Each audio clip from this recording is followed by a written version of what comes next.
الحمد لله حمدا كثيرا طيبا مباركا فيه كما يحب ربنا ويرضى وأشهد أن لا إله إلا الله وحده لا شريك له وأشهد أن محمدا عبده ورسوله صلى الله عليه وعلى آله وصحبه وسلم تسليما كثيرا يا أيها الذين آمنوا اتقوا الله حق تقاته ولا تموتن إلا وأنتم مسلمون يا أيها الناس اتقوا ربكم الذي خلقكم من نفس واحدة وخلق منها زوجها وبث منهما رجالا كثيرا ونساء واتقوا الله الذي تساءلون به والأرحام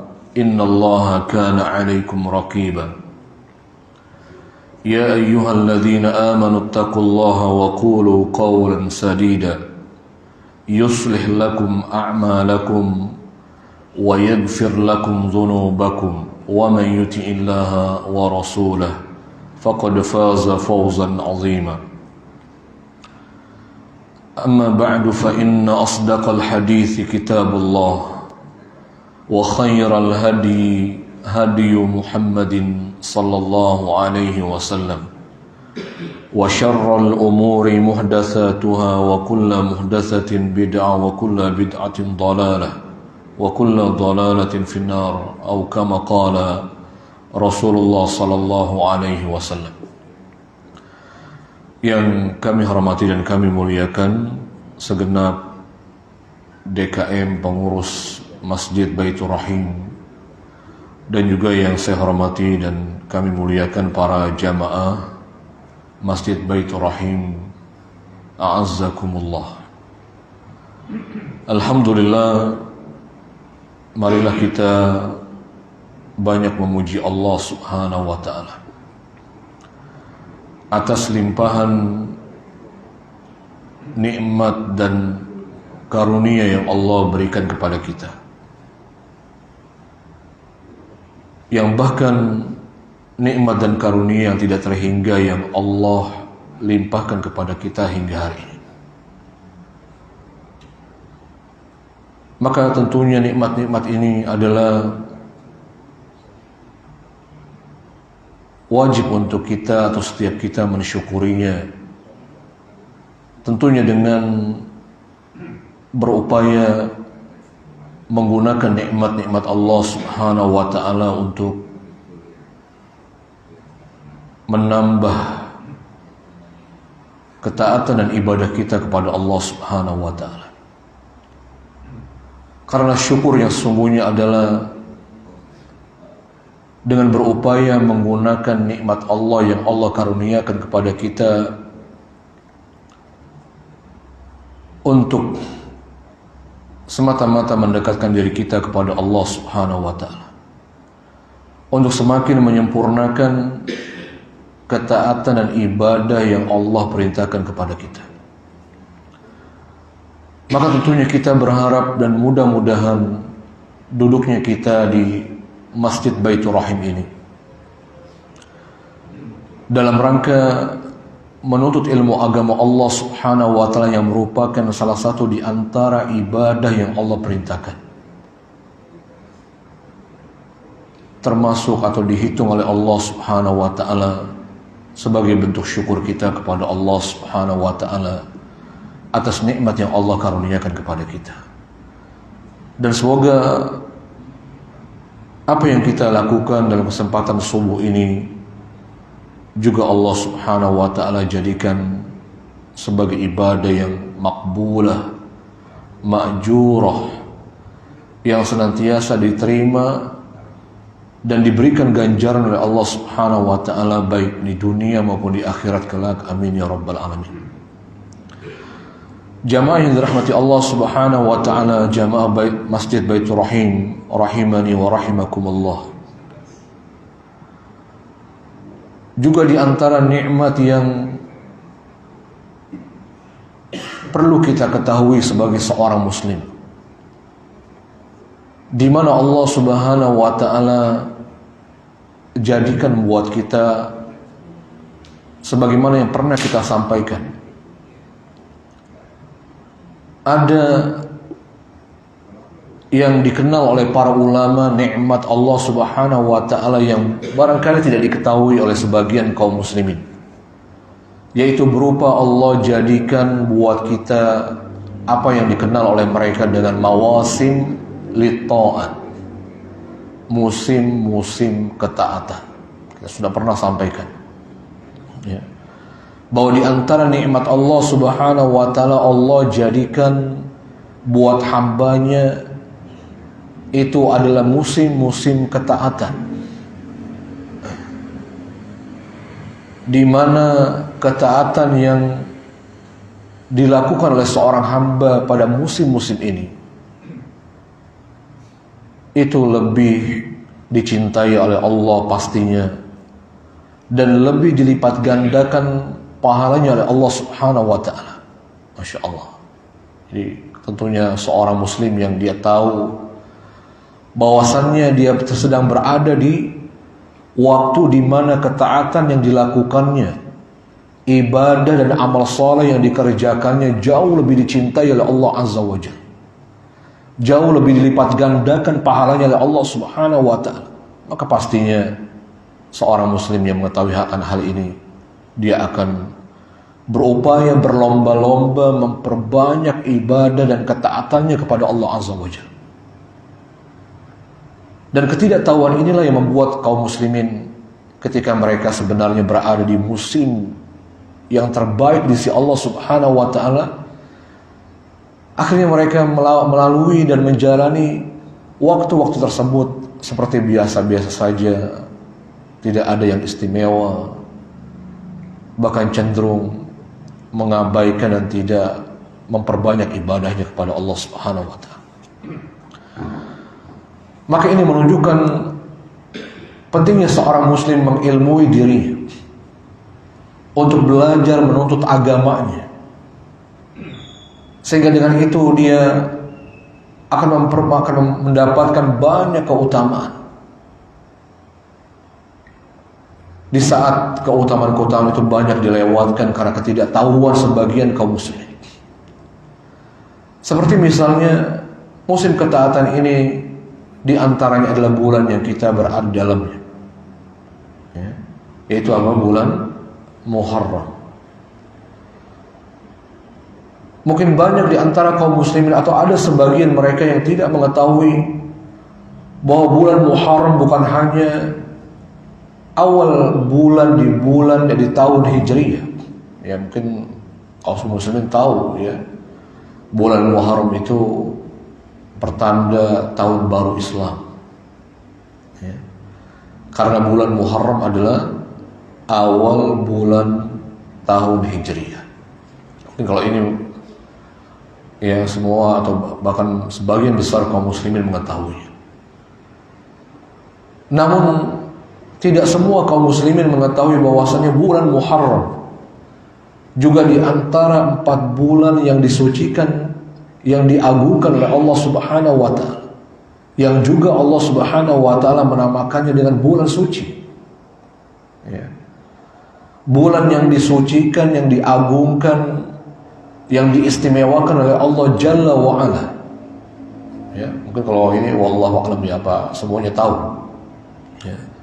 Apakah semua kaum muslimin mengetahui, tahu secara pasti, secara dalil bahwasannya bulan Muharram ini bulan yang istimewa, bulan yang begitu diagungkan oleh Allah Jalla wa Ala. Ya. Sehingga dengan pengetahuannya bahwa bulan Muharram adalah bulan yang diagungkan oleh Allah Azza wa Jalla, kemudian terdorong, termotivasi untuk banyak melakukan ibadah kepada Allah Subhanahu wa taala, karena dia tahu bahwasanya ibadah yang dilakukan di dalamnya jauh dilipat gandakan pahalanya oleh Allah Subhanahu wa taala. Mungkin kalau ini ada sebagian kaum muslimin yang tidak mengetahui. Ya. Maka dalam kesempatan subuh ini kita akan berupaya ya mengingatkan diri kita dan kaum muslimin akan pentingnya mengetahui keutamaan bulan Muharram ini. Mana dalil yang menunjukkan bahwa bulan Muharram dia di antara bulan yang diagungkan oleh Allah Subhanahu wa taala. Bulan yang dinamakan oleh Allah Subhanahu wa taala dengan bulan suci. Maka jawabannya, dalilnya disebutkan oleh Allah Subhanahu wa taala juga dalam ayat yang kita juga pernah menyampaikannya. Yaitu dalam surat At-Taubah 36, di mana Allah Subhanahu wa taala berfirman, "Inna iddatasy syuhur 'indallahi 12 syahran fi kitabillah yawma khalaqas samawati wal arda minha arba'atun hurum dzalika ad-dinul qayyim fala tadhlimu fihinna anfusakum." Di mana Allah Subhanahu wa taala berfirman yang maknanya, sesungguhnya jumlah bulan, kata Allah, sesungguhnya jumlah bulan di sisi Allah Subhanahu wa taala ada 12 bulan. Jadi jumlah bulan dalam setahun itu di sisi Allah Subhanahu wa taala ada 12 bulan dalam ketetapan Allah Jalla wa Ala. Siapa yang menetapkan? Allah Subhanahu wa taala. Jadi yang menetapkan jumlah bulan itu ada 12 bulan dalam setahun itu Allah Subhanahu wa taala. Kapan Allah Subhanahu wa taala menyebutkan yauma khalaqas samawati wal ardh? Pada saat, pada hari di mana Allah Subhanahu wa taala menciptakan langit dan bumi ini. Lalu kemudian Allah mengatakan minha arba'atun hurum. Di antara 12 bulan yang ditetapkan oleh Allah Subhanahu wa taala ini, kata Allah, itu terdapat arba'atun hurum. Terdapat 4 bulan suci, kata Allah Azza wa Jalla. Masya Allah. Berarti ya, semua bulan dalam Islam itu baik. Gak ada bulan sial, tidak ada bahwasannya. Ini 12 bulan yang Allah tetapkan ini adalah sesuatu yang baik tentunya. Bagaimana mungkin Allah menetapkan sesuatu yang tidak baik, yang tidak ada kebaikan di dalamnya? Ya, jadi bukan seperti apa yang diyakini oleh sebagian orang-orang. Ada mereka meyakini ada bulan sial. Jadi kalau pada bulan-bulan ini nggak boleh melakukan hal-hal tertentu. Ada apa ya? Mungkin di daerah-daerah tertentu. Ada sebagian orang, bahkan termasuk itu juga diyakini oleh sebagian kaum muslimin, ya, bahwa ada bulan-bulan itu yang tidak baik ya bagi seseorang itu melakukan atau mengerjakan aktivitas tertentu misalnya. Wah, ini nggak boleh nih kalau bulan ini kita mengadakan pesta walimah misalnya. Ini bukan bulan yang baik. Ini tentu bukan keyakinan agama Islam. Ya. Tidak ada dalam agama Islam itu diyakini bahwa ada bulan-bulan sial, bulan-bulan di mana seorang muslim nggak boleh melakukan aktivitas tertentu. Kalau melakukannya akan mendatangkan atau membawa musibah misalnya. Wah, ini namanya dalam Islam justru namanya apa yang disebut dengan tatoyur. Ya. Tatoyur itu apa? Menganggap ada sesuatu itu merupakan sebab pertanda kesialan atau membawa kebaikan. Ya. Tatoyur ini itu dulu ya orang-orang dahulu ya, itu asalnya tatoyur ini dari asal kata ta'ir. Al-ta'ir, ta'ir ini maknanya burung ya, burung. Jadi orang-orang terdahulu itu, orang-orang dahulu itu kalau mereka mau keluar rumah ya, jadi mereka lihat ke langit, mereka perhatikan ya, apakah ada burung yang kemudian kalau ada burung yang mereka lihat itu terbang ke arah sebelah kanan, berarti mereka meyakini berarti ini tanda kebaikan, berarti ini tanda baik ya. Dan kemudian mereka ya membulatkan niatnya untuk keluar bersafar. Kalau kemudian yang dilihatnya itu burung itu dia terbang ke arah sebelah kiri, maka mereka meyakini ini pertanda kesialan, sehingga mereka mengurungkan niat mereka untuk keluar dari rumah mereka. Wah, ini orang dahulu begitu. Jadi kalau mereka lanjutkan, yang ada ini musibah ini, yang ada ini hanya membawa kesialan. Masya Allah ya, berarti kalau tiap hari buka pintu rumahnya, tiap hari dia lihat burung itu terbang ke sebelah kiri, berarti nggak keluar rumah berarti. Ini kan menyusahkan ini. Ya. Kemudian tatoyur itu berkembang. Ya. Kemudian tatoyur ini berkembang dan dikiaskan dengan hal-hal yang lain. Seperti misalnya ada sebagian daerah itu meyakini kalau ada burung gagak nemplok di rumahnya misalnya, wah berarti ini ada pertanda kematian. Berarti di dekat tempat ini akan ada orang yang mati misalnya. Wah, ngeri juga kalau burung gagaknya datang banyak, berarti banyak yang mati nanti. Ya. Atau misalnya ada orang yang dia banting piringnya untuk dalam rangka membuang sial ketika mendengar ada berita kematian. Saya pernah bawa sekali ya, pernah punya tetangga diumumkan berita kematian. Ya.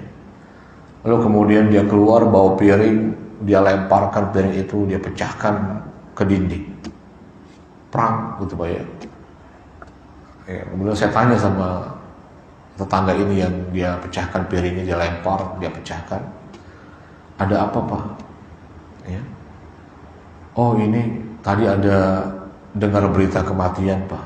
Ini biar kita buang sial, biar kita nggak kena sialnya kita pecahkan piring Pak. Itu kalau dengar satu berita. Kalau bagaimana kalau hari itu dia dengar 5 berita kematian, berarti 5 piring jadi korban berarti.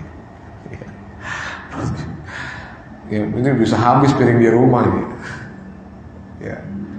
Ini tentunya ini bukan merupakan bagian dari ajaran Islam. Ya, atau misalnya ada bahasa-bahasa orang tua kita dengan bahasa famali Pak ya, pamali ya. Pamali. Ya, nggak boleh duduk di depan pintu nanti nolak rizki, menghalangi rizki. Oh, ini nggak ada. Ya. Maka tatoyur ini kata Rasulullah SAW adalah syirkun. Dia merupakan bagian dari kesyirikan kepada Allah Azza wa Jalla. Meyakini ada sesuatu yang bisa menyebabkan atau mendatangkan kesialan dan kebaikan selain Allah Subhanahu wa Ta'ala, ini merupakan kesyirikan kepada Allah Azza wa Jalla. Karena sejatinya akidah seorang muslim, dia meyakini yang hanya dapat mendatangkan manfaat, mendatangkan kebaikan, rizki, itu hanya Allah Subhanahu wa Ta'ala. Juga sebagaimana yang dapat mendatangkan musibah dan keburukan hanya Allah Subhanahu wa Ta'ala. Ya, jadi seorang muslim yakin bahwa semuanya itu pada asalnya baik. Maka begitu pun dengan bulan-bulan, bahwasanya yang menetapkan bulan ya dalam setahun itu 12 bulan adalah Allah Subhanahu wa Ta'ala. Tentunya Allah menetapkan sesuatu yang baik buat hambanya. Ya, bahkan kalau dalam Islam itu yang ada, kalau semuanya baik, yang ada dalam Islam itu di antara yang baik itu ada yang terbaik. Semua hari baik, nggak ada hari yang sial, hari yang buruk, hari yang bisa mendatangkan musibah. Justru yang dikenal dalam Islam itu dari antara hari-hari yang baik itu ada hari yang terbaik. Sebagaimana bulan-bulan tadi yang ditetapkan oleh Allah Subhanahu wa Ta'ala, semua bulan baik. Ya. Namun ada di antara bulan-bulan itu ada bulan yang terbaik. Ya, sebagaimana Allah tadi menyebutkan, ya Allah menetapkan dalam setahun itu ada 12 bulan. Lalu Allah Subhanahu wa Ta'ala menyebutkan minha, di antara 12 bulan yang Allah tetapkan tadi, kata Allah Subhanahu wa Ta'ala, Allah Subhanahu wa Ta'ala kemudian menetapkan kembali ya ada yang dinamakan kata Allah arba'atun hurum. Ada 4 bulan hurum. Hurum ini jamak dari kata haram yang maknanya suci, seperti Masjidil Haram. Ya. Maknanya suci, disucikan, diagungkan oleh Allah Subhanahu wa Ta'ala di antara 12 bulan tadi. Berarti ada 4 bulan yang spesial. ada 4 bulan yang dimuliakan, diagungkan oleh Allah Subhanahu wa Ta'ala. Ya. Apa 4 bulan suci ini? Di mana kita mendapatkan penjelasan bahwa Allah Subhanahu wa Ta'ala tadi mengatakan ada 4 bulan yang diagungkan, disucikan, diistimewakan oleh Allah di antara 12 bulan yang Allah tetapkan. Di mana kita mendapatkannya? Maka kita katakan tidak ada dalam Al-Quran, tidak ada dalam ayat yang lain. Ya. Lalu kita gimana mendapatkan 4 bulan suci ini apa saja? Ya, maka dijelaskan melalui hadis Nabi SAW. Ya, lagi-lagi kita tidak bisa hanya berpedoman dengan Al-Quran, menjadikan Al-Quran satu-satunya pedoman wahyu yang kita jadikan pedoman dalam hidup kita tanpa Al-Quran. Ya, jadi Al-Quran dan hadis ini, ya, keduanya adalah wahyu yang tidak bisa ditinggalkan satu dengan yang lain. Jadi betul-betul dia seiring sejalan. Ya. Jadi kalau kita menanyakan wahyu itu apakah hanya Al-Quran atau ada wahyu yang lain, maka kita katakan wahyu yang Allah turunkan kepada Nabi kita Muhammad SAW bukan hanya Al-Quran. Ya. Dan ini sebagaimana yang disebutkan Nabi SAW, utitul Qur'ana wa mithlahu ma'ah.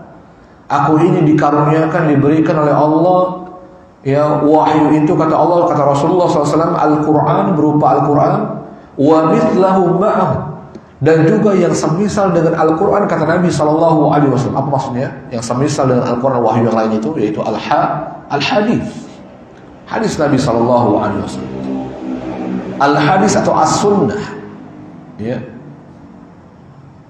Apa di antara fungsi Allah Subhanahu wa Ta'ala menurunkan As-Sunnah atau Al-Hadis ini? Apa itu As-Sunnah atau Al-Hadis ini?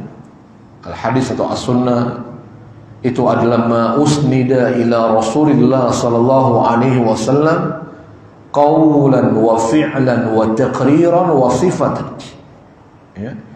Hadis atau As-Sunnah adalah semua yang dinisbatkan, yang disandarkan kepada Rasulullah sallallahu alaihi wasallam, baik berupa ucapan, perbuatan, ketetapan Rasulullah sallallahu alaihi wasallam dan juga sifat-sifat Rasulullah, itu namanya Al-Hadis atau As-Sunnah.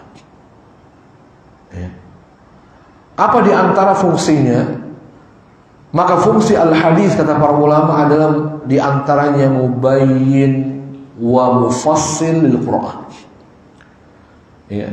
Fungsinya adalah mubayyin, menjelaskan dan merinci ayat-ayat Al-Quran yang datang secara mujmal atau global, yang Allah Subhanahu wa Ta'ala tidak memberikan penjelasan dan rinciannya pada ayat tersebut. Misalnya tadi, ya, tadi Allah menyebutkan ada 4 bulan yang disucikan oleh Allah Subhanahu wa Ta'ala, yang Allah agungkan di antara 12 bulan.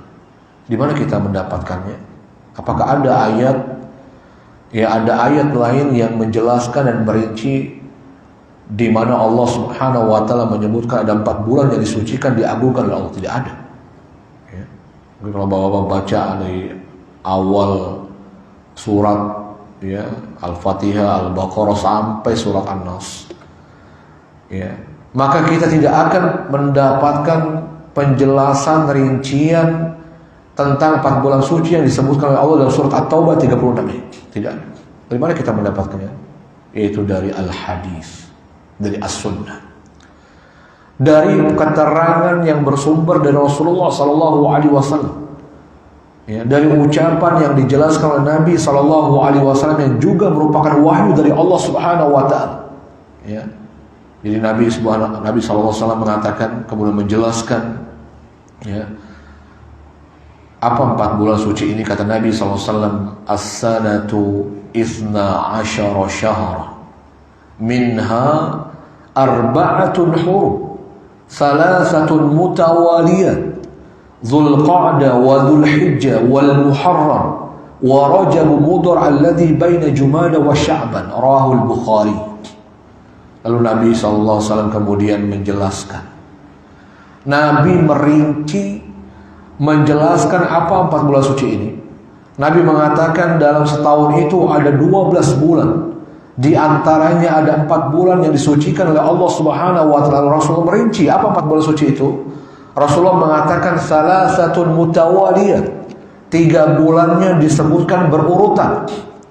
Ya, jadi 3 bulan suci ini berurutan penyebutannya. Apa saja kata Nabi SAW? Nabi memulai dengan menyebutkan yang pertama yaitu bulan Dzulqa'dah. Bulan Dzulqa'dah sudah berlalu. Kemudian setelahnya berurutan wa Dzulhijjah, bulan Dzulhijjah, bulan yang juga 2 bulan yang berlalu. 2 bulan yang baru saja kita lalui. Kemudian setelahnya bulan Dzulhijjah, ya bulan setelah bulan Dzulhijjah kata Nabi karena berurutan, Nabi mengatakan Al-Muharram atau bulan Muharram. Bulan yang sekarang kita berada di dalam. Ya, kemudian yang satunya terpisah, Nabi menyebut dengan bulan Rajab, ya, bulan Rajab. Ya, hadis sahih riwayat Imam Bukhari. Ya, ini menunjukkan jamaah yang dicintai Allah Subhanahu wa taala.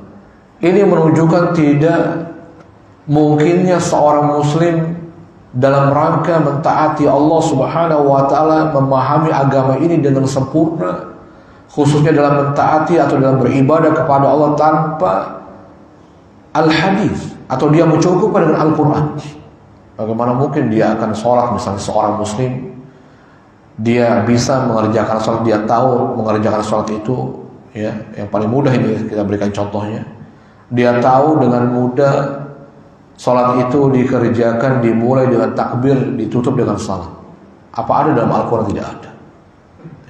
Yang ada Allah Subhanahu wa taala memerintahkan kita untuk mengerjakan sholat secara global. Kerjakanlah, dirikanlah sholat oleh kalian. Lalu kalau kita bertanya sholat itu bagaimana caranya? Apa ada dijelaskan dan dirinci dalam Al-Quran? Tidak ada. Dari mana kita mendapatkan? Dalam hadis Nabi. Ya, jadi kalau ada orang hari ini mengatakan kita cukup dengan firman Allah, kita cukup dengan firman Allah Subhanahu wa taala yang terdapat dalam Al-Quran, kita nggak perlulah hadis Nabi. Hadis Nabi kan itu ucapannya manusia. Kan gitu Pak ya, ada orang mungkin berupaya melemparkan syubhat biar kita ragu dalam keyakinan kita beragama ini dengan mengatakan, meniupkan bahwa hadis itu ucapan Nabi. Nabi itu manusia yang bisa jadi benar, bisa jadi salah. Gimana jawabannya, Bos? Jadi nggak patut untuk diikuti. Bukan suatu yang mutlak untuk kita mengikuti hadis Nabi SAW. Bagaimana jawabannya, Bos? Ya. Maka kita katakan pertama, hadis itu adalah juga wahyu Allah Subhanahu wa taala. Bahkan Allah Subhanahu wa taala yang menegaskan bahwa ucapan Nabi ini bukan ucapan yang keluar dari mulutnya Nabi SAW dengan pikirannya Nabi SAW. Bukan merupakan hawa nafsu Nabi SAW ketika mengucapkan sesuatu kepada umat. Ya, bahkan Allah mengatakan surat An-Najm, semua yang diucapkan Nabi SAW, yang diucapkan, yang disampaikan Nabi itu adalah wahyu Allah Subhanahu wa taala. Mana dalilnya? Sebutkan surat An-Najm. Allah Subhanahu wa taala mengatakan wa ma yantiqu 'anil hawa. Dan tidaklah Nabi SAW berbicara, berucap, ya, dari hawa nafsunya, bukan dari kepentingannya, kata Allah Subhanahu wa taala. In huwa illa wahyu yuha, melainkan yang disampaikan, yang diucapkan oleh Nabi SAW. Apa itu kata Allah? Wahyu yuha. Dia adalah wahyu yang Allah turunkan kepadanya, kata Allah. Di mana dalilnya kalau ucapan Nabi, perbuatan Nabi ini dia adalah merupakan wahyu dari Allah Subhanahu wa taala. Ini dalilnya. Surat An-Najm. Allah mengatakan tidaklah Nabi mengucapkan dari hawa nafsunya, melainkan yang diucapkan, yang disampaikan Nabi itu adalah wahyu yuha, kata Allah. Dia wahyu yang diturunkan oleh Allah Subhanahu wa taala. Ini jawaban. Kalau ada orang mengatakan kan ucapan Nabi kan manusia yang mengandung salah, mengandung benar, ya, yang bisa salah, bisa benar. Kita katakan Nabi ini maksum, Nabi ini dijaga oleh Allah dari kesalahan. Tentunya berbahaya, ya, kalau seorang Nabi itu ucapannya mengandung banyak kesalahan atau banyak kesalahan-kesalahan yang diucapkan, perbuatannya itu bisa benar, bisa salah. Ini bahaya. Berarti nggak ada faedahnya Allah mengutus seorang nabi untuk diimani, diikuti ucapannya, perbuatannya, dan apa yang dilakukan. Berarti nggak ada faedahnya Allah Subhanahu wa taala mengatakan, Allah berfirman, laqad kanat lakum fi rasulillahi uswatun hasan. Padahal Allah Subhanahu wa taala mengatakan mengutus nabinya itu, Allah mengatakan sungguh telah ada pada diri Rasulullah sallallahu alaihi wasallam Muhammad Nabiullah alaihi salam ini, ya, suri tauladan yang baik buat kalian, kata Allah. Sampel terbaik, kata Allah Subhanahu wa taala. Masya Allah. Itu gak ada faedah kalau contoh yang terbaik tapi banyak salahnya. Ya, maka ini jawabannya. Berarti ini betul-betul, ya, Nabi ini wajib ditaati perintahnya, ucapannya, perbuatannya. Siapa yang menyuruh kita mentaati Rasulullah? Allah Subhanahu wa taala. Siapa yang memerintahkan kita untuk mentaati Rasulullah, mengerjakan yang diperintahkan Rasulullah dan meninggalkan apa yang dilarang oleh Rasulullah SAW? Maka jawabannya Allah Subhanahu wa taala. Bahkan Allah jadikan ketaatan kepada Rasulullah SAW itu adalah syarat mutlak seorang hamba itu dikatakan mentaati Allah Subhanahu wa taala. Allah berfirman dalam surat An-Nisa 80. Dalil yang menunjukkan seorang hamba itu baru dikatakan dia taat kepada Allah selama dia mentaati Rasulullah.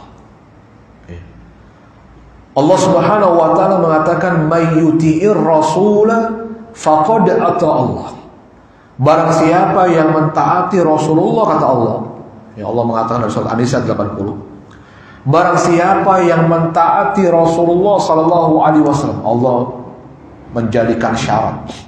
Allah memberikan syarat. Ya. Barang siapa yang mentaati Rasulullah sallallahu alaihi wasallam, ini syarat, ini menunjukkan syarat. Ya. Dengan dia mengerjakan perintah Rasulullah sallallahu alaihi wasallam, taat itu maknanya mengerjakan perintah dan meninggalkan larangan. Dengan dia berupaya mengerjakan perintah Rasulullah sallallahu alaihi wasallam dan meninggalkan yang dilarang oleh Rasulullah sallallahu alaihi wasallam, maka apa kata Allah? Faqad ata Allah. Maka sungguh dia betul-betul telah mentaati Allah Subhanahu wa taala. Jadi kapan orang itu dikatakan taat kepada Allah? Ya, ketika dia mentaati Rasulullah sallallahu alaihi wasallam. Ya. Berarti sebaliknya, kata para ulama, kalau ada orang yang mengklaim dirinya mentaati Allah Subhanahu wa taala, dia mengatakan dirinya taat kepada Allah Subhanahu wa taala, namun dia tidak mentaati Rasulullah sallallahu alaihi wasallam.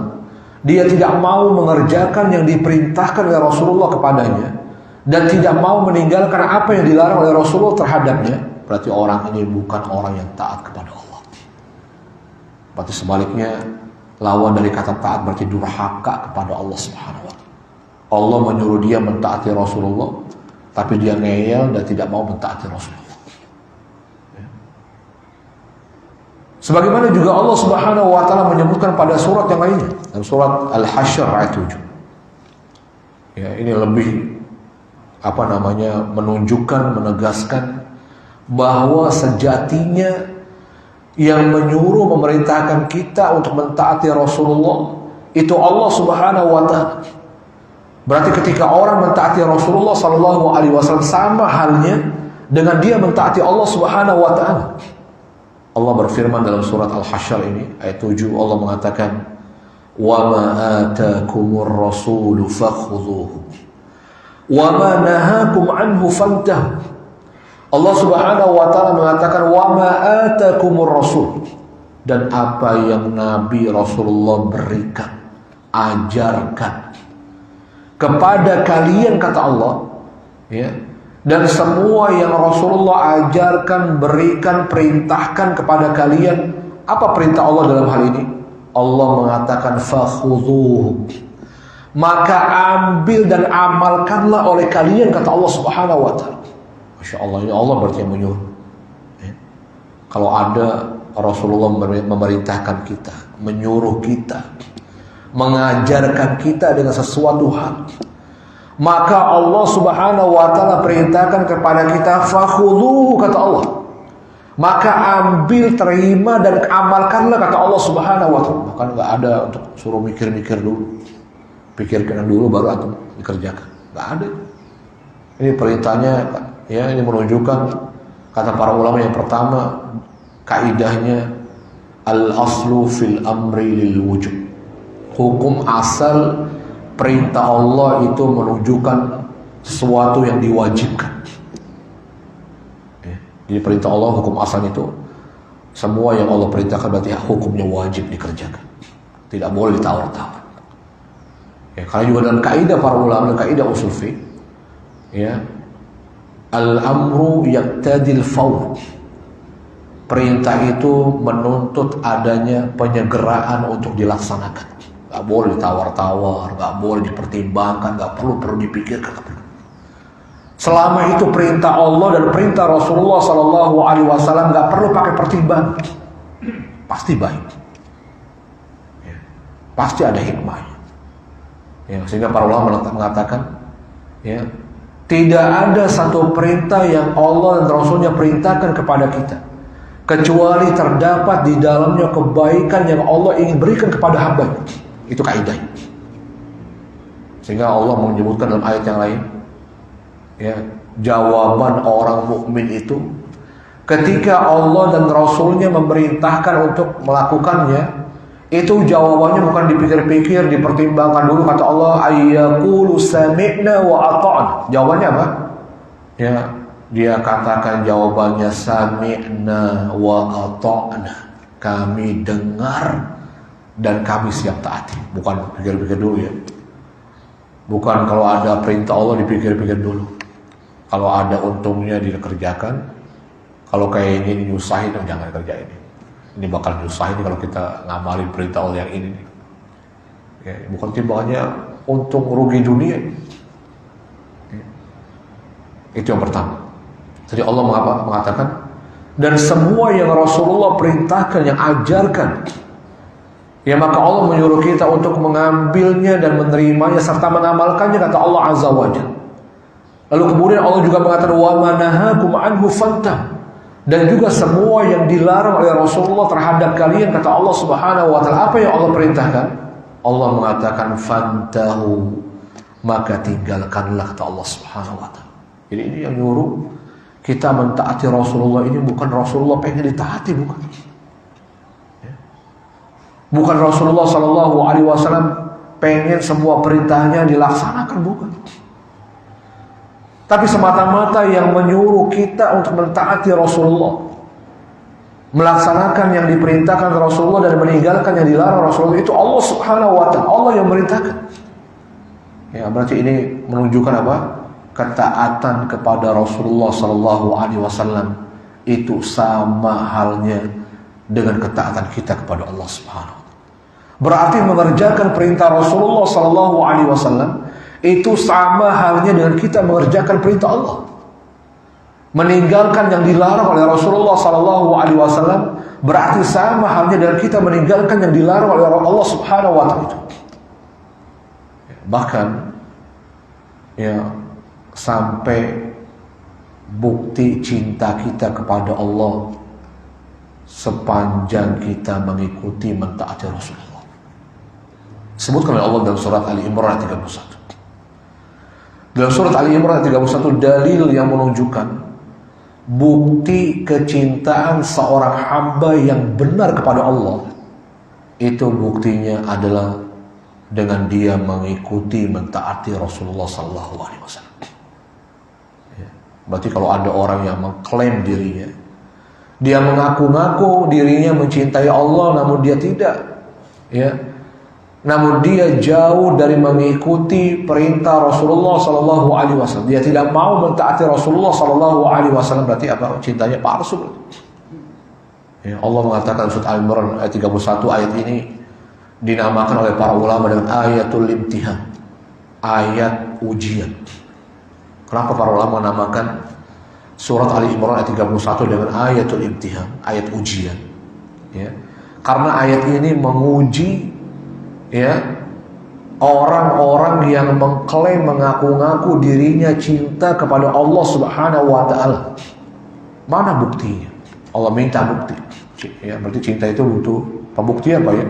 Bukankah cinta kita di dunia saja? Kalau kita ngaku cinta kepada seorang orang itu meminta bukti kepada kita. Mana bukti antum cinta sama saya?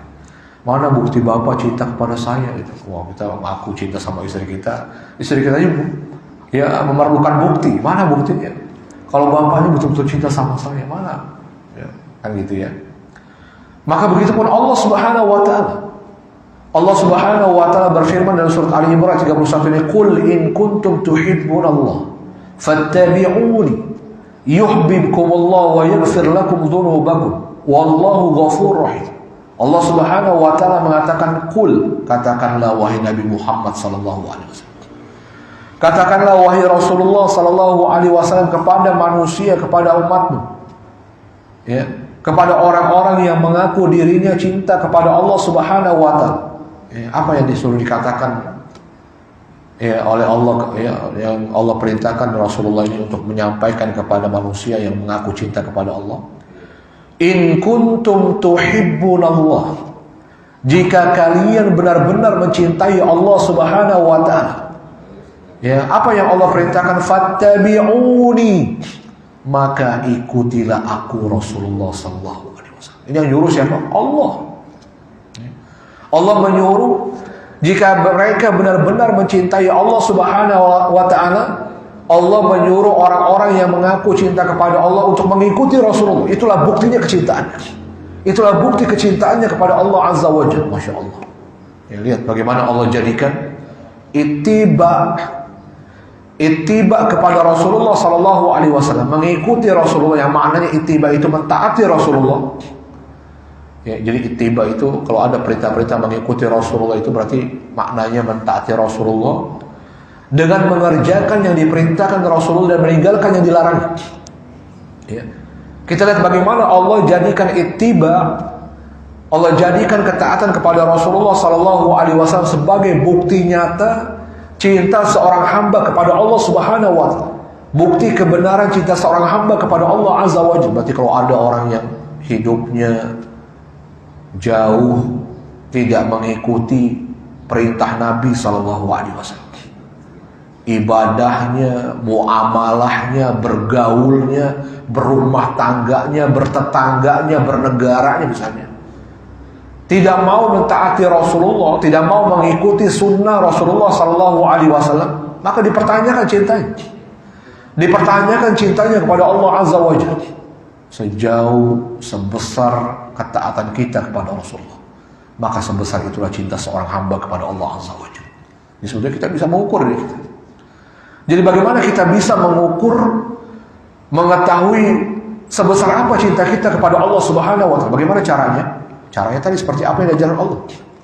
Ya, sebesar ketaatan seorang itu kepada ya Rasulullah sallallahu alaihi wasallam, sebesar ketaatannya kepada Rasulullah sallallahu alaihi wasallam, sebesar dia mentaati mengerjakan yang diperintahkan Rasul dan meninggalkan yang dilarang oleh Rasulullah sallallahu alaihi wasallam, sebesar itu pula cintanya kepada Allah Subhanahu wa taala. Jadi kita tahu tuh kedalaman cinta kita kepada Allah. Bagaimana kita dari awal, dari kita memulai hidup kita dari bangun tidur kita, sudahkah kita sesuai dengan sunnah? Bangun ya dengan memuji Allah misalnya, alhamdulillahilladzi ahyana ba'dama amatana wa ilaihi nusyur. Ya, kemudian bangun dengan mengawali misalnya dengan qiyamul lail, karena Nabi qiyamul lail, dengan sholat 2 rakaat sebelum subuh, sebelum sholat subuh itu sendiri, dan seterusnya. Sudahkah hari-hari kita warnai, kita lalui dengan mengikuti sunnah Nabi SAW sampai kita tidur kembali misalnya, berumah tangga, ya, berkeluarga dengan bagaimana Nabi berkeluarga, berumah tangga, ya, beribadah juga, sholat kita, sudahkah sholat kita sesuai dengan tuntunan Nabi SAW, terus bertetangga, bukankah Nabi itu adalah ya contoh terbaik, suri tauladan yang terbaik, semuanya ada pada Rasulullah. Mau jadi apa kita? Mau jadi suami terbaik Rasulullah, suami yang terbaik. Menjadi kepala negara terbaik, Nabi adalah kepala negara terbaik. menjadi pedagang yang terbaik. Nabi adalah pedagang yang terbaik. Masya Allah, semuanya ada pada Rasulullah. Maka betul Rasul dijadikan contoh buat kita. Tinggal mencontoh, kan sesuatu yang paling mudah itu mencontoh ya Pak ya. Mencontek gitu kan bahasa kita ya. Nyontek itu sesuatu yang paling mudah, nggak perlu pakai mikir, ya, nggak perlu susah. Cuma nyontek, apa susahnya nyontek? Kita pernah membahasakan nyontoh itu nyontek. Sesuatu yang paling mudah, yang paling disenangi oleh orang itu nyontek. Kalau ujian kasih contekan kan enak Pak ya. Nggak pakai mikir lagi, nggak perlu mengingat-ingat lagi. Oh tinggal niru aja. Apa susahnya? Ya, maka begitu mudahnya Allah memudahkan para hambanya itu. Ya, dalam rangka mentaati Allah, tinggal mencontek apa yang dikerjakan oleh Rasulullah. Tinggal mengikuti apa yang diucapkan dan diperintah oleh Rasulullah SAW. Masya Allah, mudah sekali. Ya. Ini menunjukkan apa? Ya, bahwasanya bukti kecintaan seorang hamba kepada Allah sejauh dia mentaati Rasulullah. Bahkan kemudian Allah Subhanahu wa Ta'ala berikan keutamaan dalam mengikuti Rasul, bukan hanya sebagai bukti kecintaan seorang hamba kepada Allah Subhanahu wa Ta'ala dengan mengikuti Rasulullah, dengan dia mentaati Rasulullah, bahkan Allah berikan keutamaan. Apa keutamaannya? Allah mengatakan dalam ayat tadi surat Al-Imran 31, ya, dengan kita mengikuti Rasulullah sallallahu alaihi wasallam, Allah menjamin yuhibbukumullah, maka niscaya Allah akan mencintai kalian, kata Allah. Maka dengan kalian mengikuti Rasulullah, kata Allah Subhanahu wa Ta'ala, jaminan keutamaannya, kata Allah, niscaya dengan itu Allah akan mencintai kalian. Itu sebab yang mendatangkan kecintaan Allah kepada seorang hamba dengan dia mentaati Rasulullah sallallahu alaihi wasallam. Bukan hanya dicintai oleh Allah Subhanahu wa Ta'ala dengan seorang hamba mengikuti sunnah Rasulullah, juga Allah mengatakan wa yaghfir lakum dzunubakum. Dan niscaya dengan kalian mengikuti sunnah Rasulullah, dengan mentaati Rasulullah, kata Allah, niscaya Allah akan mengampuni dosa-dosa kalian. Selama ini kita tahu sebab digugurkannya dosa seorang hamba. Sebab seorang hamba itu diampuni dosanya dengan beramal soleh, dengan dia bertobat kepada Allah minta ampun. Kita mungkin tahu ini, ya, bahwa di antara sebab kita diampuni dosa oleh Allah dengan kita beramal soleh dan kita mengerjakan ibadah kepada Allah. Dalilnya, contohnya Rasulullah pernah mengatakan as-salawatul khams, al-jumu'atu ila al-jumu'ah wa ramadan ila ramadan mukaffiratun lima bainahunna idza istanaba al-kaba'ir. Rawahu Muslim. Nabi mengatakan salat 5 waktu, ya. Kemudian salat Jumat ke Jumat berikutnya, puasa Ramadan ke Ramadan yang berikutnya. Itu Nabi mengatakan apa keutamaannya? Mukaffiratun, menghapuskan, meleburkan dosa-dosa di antara keduanya. Jadi kalau kita sholat 5 waktu nih Pak, subuh ke zuhur menghapuskan dosa, ya. Zuhur ke asar menghapuskan dosa, asar ke maghrib menghapuskan dosa, maghrib ke isya menghapuskan dosa, isya ke subuh, terus. Masya Allah, enak apa tidak? Ya. Begitupun Nabi mengatakan al-jumu'atu ila jumu'ah, sholat Jumat kemarin yang kita telah kerjakan ke Jumat yang akan datang. Kalau kita mengerjakan Jumat, sholat Jumat yang akan datang, itu menghapuskan dosa di antara keduanya. Seterusnya. Wa Ramadan ila Ramadan, puasa Ramadan yang kita kerjakan, ya. Kemudian Ramadan yang akan datang, puasa Ramadan yang akan datang yang juga kita telah kerjakan, maka menghapuskan dosa di antara keduanya. Terus, ya, ya. Tapi ada syaratnya, kata Rasulullah, idza istanabal kaba'ir, apabila orang itu juga menjaga dirinya, ya, tidak melakukan dosa besar. Hadis sahih. Ini menunjukkan dalil bahwa pada asalnya Allah jadikan ibadah, ya, amal soleh yang kita kerjakan di antara tujuan dan nikmat Allah Subhanahu wa Ta'ala, ya, sebagai rahmat Allah kepada hambanya. Dengannya Allah ingin menghapuskan dosa-dosa kita. Ini Masya Allah. Maka dalam ayat Allah yang lainnya, innal hasanat yudhibna sayyi'at, sungguhnya semua kebaikan, semua ibadah, semua amal soleh itu sejatinya Allah perintahkan yudhibna sayyi'at, untuk mengampuni, menghapuskan dosa-dosa, kata Allah. Jadi itu dalam hadis yang lain Nabi mengatakan, Sampai Nabi menyuruh kita jangan sampai, sekalipun kita masih banyak kesalahannya, perbuatan dosa yang kita kerjakan, untuk kita meninggalkan kebaikan. Ya, sampai Nabi mengingatkan, ya hatta seorang itu belum bisa meninggalkan maksiat, itu jangan sampai orang itu kemudian juga meninggalkan perintah Allah.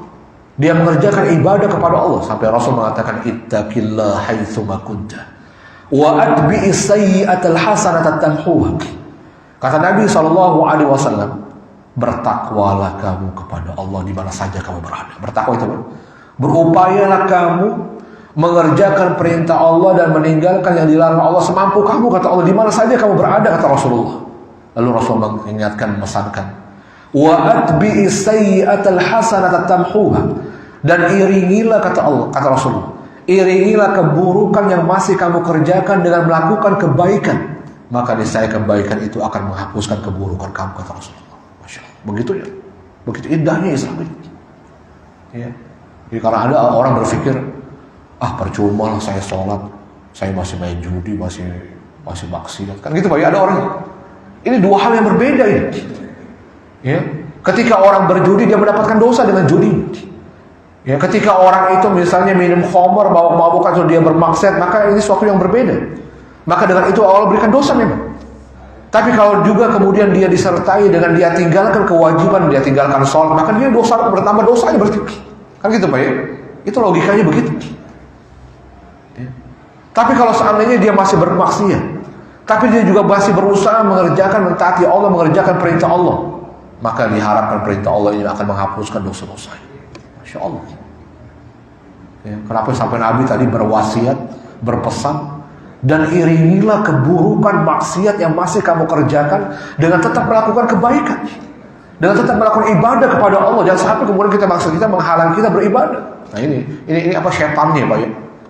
Jadi syaitan itu biasanya membisikkan, ngapain sholat, masih mabuk aja sholat, nggak diterima sholatnya, kan gitu Pak ya. Itu pada sengaja syaitan tuh biar kita bermaksiat dan sekaligus meninggalkan perintah Allah, biar nggak beribadah kepada Allah. Gitu. Masya Allah. Ini yang perlunya kita ilmu. Oh ternyata nggak seperti itu ya. Oh ternyata yang saya yakini selama ini kalau kita maksiat percuma kita sholat. Ya kan gitu Pak ya, kan banyak apa namanya, keyakinan manusia, apa yang dipahami oleh manusia, oleh orang-orang itu kalau maksiat percuma ibadah, gitu Pak ya, betul kan? Ya, itu. Karena ketidaktahuan. Dia nggak tahu ternyata Allah itu begitu rahimnya, begitu sayangnya sampai kepada hambanya. Yang Allah tahu seorang hamba itu nggak mungkin nggak bermaksiat, ya, nggak mungkin tidak melakukan perbuatan dosa, sehingga Allah jadikan ibadahnya sebagai diantara sebab yang dapat menggugurkan dosanya. Insya Allah. Kemudian apalagi Pak yang menghapuskan dosa? Bertaubat kepada Allah, meminta ampun, beristighfar, sehingga Allah jadikan apa nggak enak nih Allah kita ini sama Allah nih Pak ya. Allah ya, kita banyak dosa, berbuat maksiat, lalu Allah berikan solusinya bagaimana dosa itu bisa dihapuskan, diputihkan kayak gitu ya. Kalau kita misalnya banyak utang, diputihkan kan senang Pak ya. Oh udah nggak usah bayar dah, dibebaskan.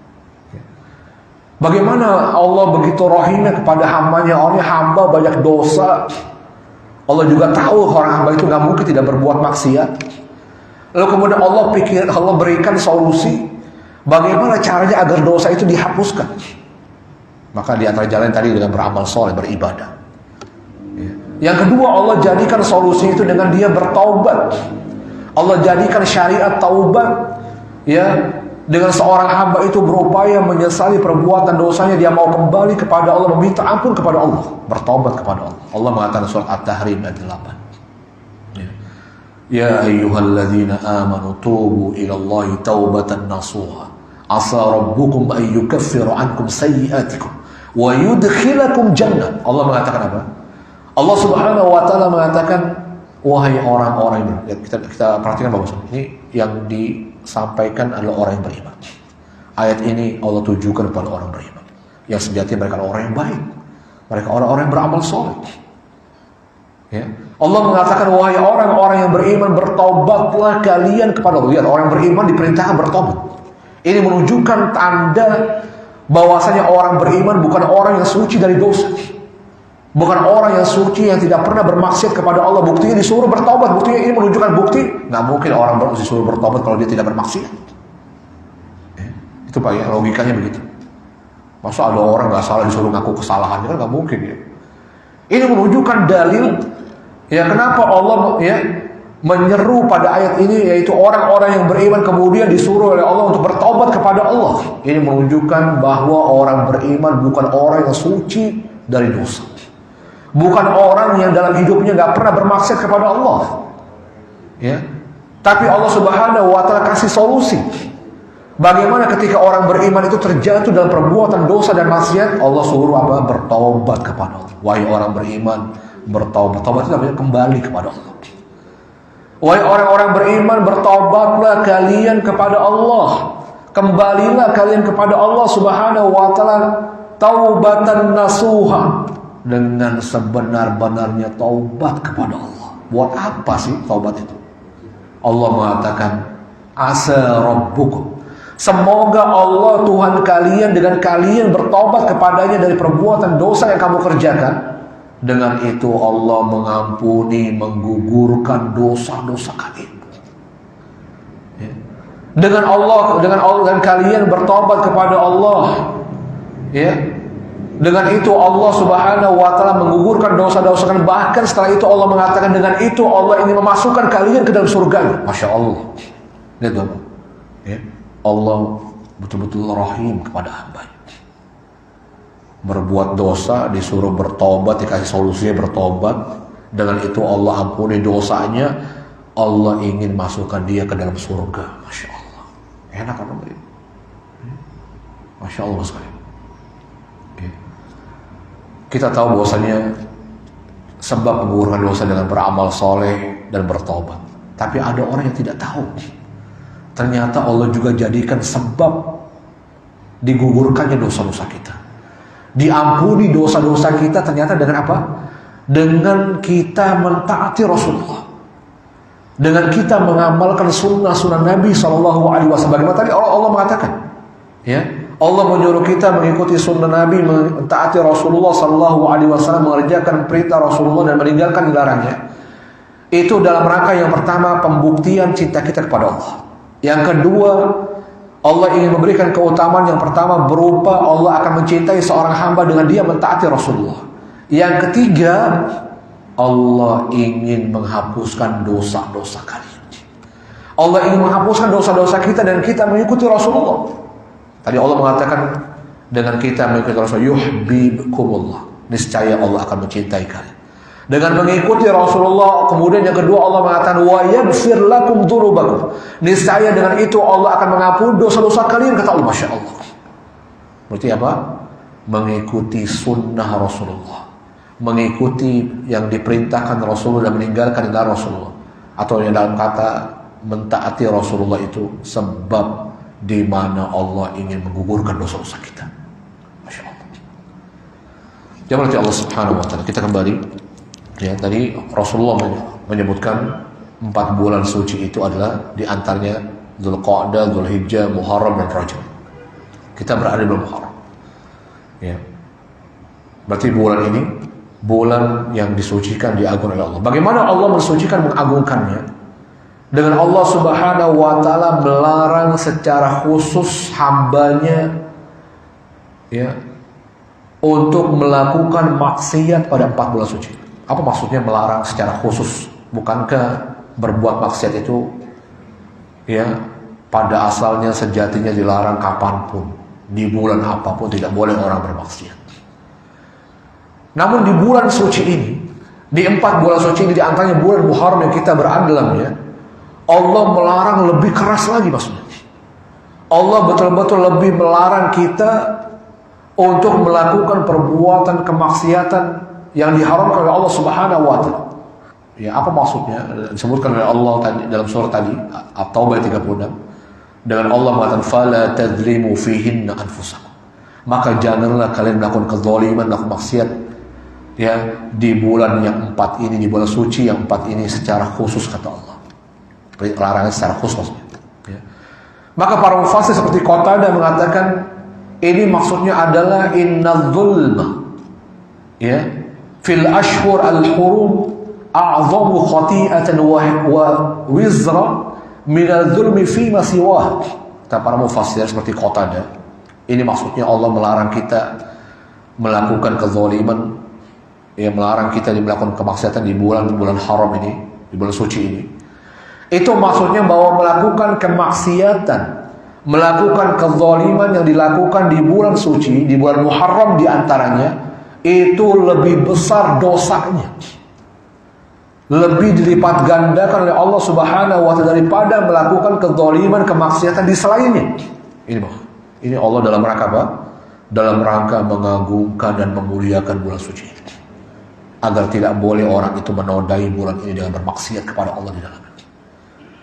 Maka begitu pun kata para mufassir seperti Abdullah bin Abbas, kalau melakukan kezaliman, maksiat, dosanya dilipat gandakan lebih besar daripada dia melakukannya di selainnya, maka begitu pun melakukan amal soleh, pahalanya juga jauh lebih dilipat gandakan Allah. Lalu kita kalau bertanya, apa sih amal yang harus kita kerjakan, yang hendaknya kita prioritaskan ketika kita berada di bulan Muharram? Maka ada dalil khusus untuk melakukan amal khusus di bulan Muharram, yang tentu ini menjadi prioritas. Apa itu? Yaitu memperbanyak ibadah puasa di bulan Muharram. Mana dalilnya?